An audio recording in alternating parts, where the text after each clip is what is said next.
Salut les gars, j'espère que vous allez bien. Aujourd'hui, on va voir ensemble pourquoi est-ce qu'il est mieux de diversifier ses sources de conversion de trafic et de ne pas rester systématiquement sur la plateforme Facebook. Comme vous l'avez constaté hier, il y a eu un crash de plus de 4 heures du temps. C'est comme un avertissement, comme on a tendance à le dire, un homme prévenu en vaut deux. Donc dans cette vidéo, je vais dire les raisons pour lesquelles il ne faudrait pas surtout rester systématiquement sur une plateforme.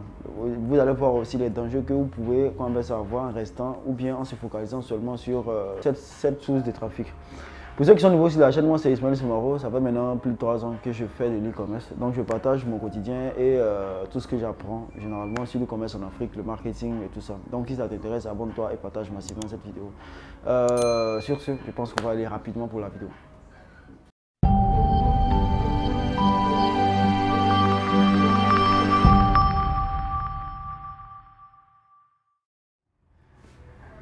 Comme on a pu le voir, hier, il y a eu un gros avertissement.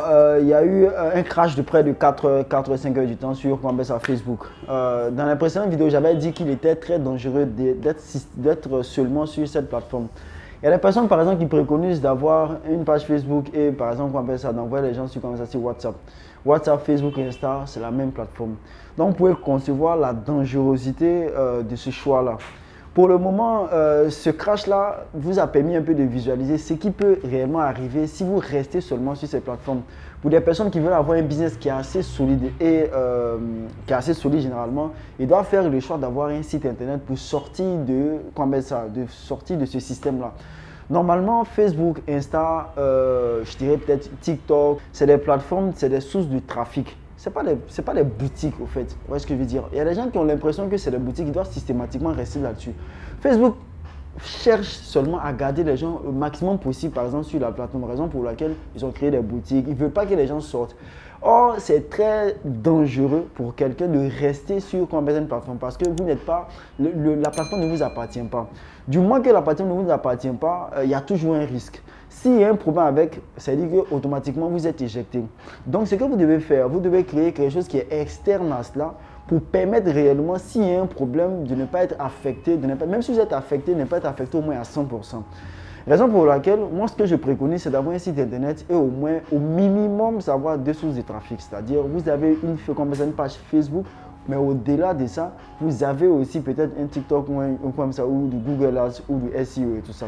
Moi, généralement, comment moi je fonctionne avec mon site internet? Je fais du SEO, je fais aussi du SMS, non, du email marketing, du SMS marketing. Et puis après, je cherche à développer d'autres sources de trafic, par exemple par rapport au business. Quand on a 3 sources sur le site internet, ça solidifie ton business. Ça fait que même si Facebook a un souci là-dessus, tu peux toujours continuer à faire tourner ta boutique. Pour ne pas avoir ce genre de cas qu'on a eu par exemple hier, que si la plateforme se brusque, c'est-à-dire brusquement peut-être est mise aux arrêts ou vous êtes par exemple bloqué et tout ça, vous ne pouvez plus faire du business. Il est très dangereux d'avoir tous ses œufs dans le même panier. Il faut penser réellement à s'externaliser, c'est-à-dire avoir quelque chose qui vous appartient. C'est-à-dire, un site internet, ça vous appartient. C'est vous, vous avez tous les droits. Vous pouvez enregistrer les emails, les numéros et tout ça. C'est-à-dire que ça peut réellement pérenniser votre business et puis ça peut vous rendre encore plus libre réellement parce que c'est extrêmement frustrant d'être rattaché à un seul truc systématiquement. Ça au moins, ça peut vous montrer qu'il ne faudrait pas rester systématiquement sur une seule plateforme et développer d'autres sources de trafic.